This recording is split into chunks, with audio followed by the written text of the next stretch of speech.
انس رضی اللہ عنہ ہمارے سامنے سے بنی رفاعہ کی مسجد میں جو بصرہ میں ہے گزرے۔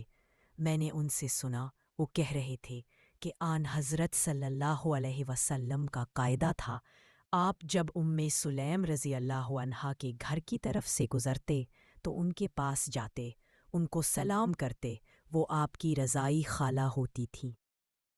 پھر انس رضی اللہ عنہ نے بیان کیا کہ ایک بار ایسا ہوا کہ آن حضرت صلی اللہ علیہ وسلم دولہا تھے، آپ نے زینب رضی اللہ عنہا سے نکاح کیا تھا، تو سلیم میری ماں مجھ سے کہنے لگی، اس وقت ہم آن حضرت صلی اللہ علیہ وسلم کے پاس کچھ تحفہ بھیجے تو اچھا ہے۔ میں نے کہا مناسب ہے۔ انہوں نے کھجور اور گھی اور پنیر ملا کر ایک ہانڈی میں حلوہ بنایا اور میرے ہاتھ میں دے کر آن حضرت صلی اللہ علیہ وسلم کے پاس بھجوایا۔ میں لے کر آپ کے پاس چلا، جب پہنچا تو آپ نے فرمایا رکھ دے اور جا کر فلاں فلاں لوگوں کو بلا لا۔ آپ صلی اللہ علیہ وسلم نے ان کا نام لیا اور جو بھی کوئی تجھ کو راستے میں ملے اس کو بلا لے۔ انس رضی اللہ عنہ نے کہا کہ میں آپ کے حکم کے موافق لوگوں کو دعوت دینے گیا، لوٹ کر جو آیا تو کیا دیکھتا ہوں کہ سارا گھر لوگوں سے بھرا ہوا ہے۔ میں نے دیکھا کہ آن حضرت صلی اللہ علیہ وسلم نے اپنے دونوں ہاتھ اس حلوے پر رکھے اور جو اللہ کو منظور تھا وہ زبان سے کہا، برکت کی دعا فرمائی، پھر 10 آدمیوں کو کھانے کے لیے بلانا شروع کیا۔ آپ ان سے فرماتے جاتے تھے، اللہ کا نام لو اور ہر ایک آدمی اپنے آگے سے کھائے، رکابی کے بیچ میں ہاتھ نہ ڈالے، یہاں تک کہ سب لوگ کھا کر گھر کے باہر چل دیے۔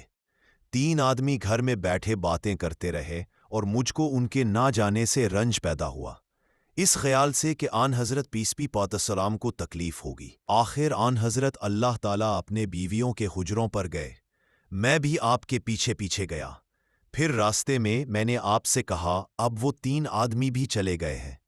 اس وقت آپ لوٹے اور زینب رضی اللہ عنہا کے حجرے میں آئے۔ میں بھی حجرے ہی میں تھا، لیکن آپ صلی اللہ علیہ وسلم نے میرے اور اپنے بیچ میں پردہ ڈال لیا۔ آپ سورہ احزاب کی یہ آیت پڑھ رہے تھے، مسلمانوں، نبی کے گھروں میں نہ جایا کرو مگر جب کھانے کے لیے تم کو اندر آنے کی اجازت دی جائے اس وقت جاؤ، وہ بھی ایسا ٹھیک وقت دیکھ کر کہ کھانے کے پکنے کا انتظار نہ کرنا پڑے۔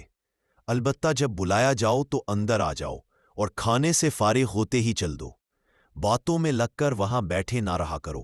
ایسا کرنے سے پیغمبر کو تکلیف ہوتی تھی، اس کو تم سے شرم آتی تھی کہ تم سے کہے کہ چلے جاؤ۔ اللہ تعالیٰ حق بات میں نہیں شرماتا۔ ابو عثمان جاد بن دینار کہتے تھے کہ انس رضی اللہ عنہ کہا کرتے تھے کہ میں نے 10 برس تک وہ تواتر آن حضرت صلی اللہ علیہ وسلم کی خدمت کی ہے۔ صحیح بخاری 1261 کتاب نکاح کے مسائل کا بیان۔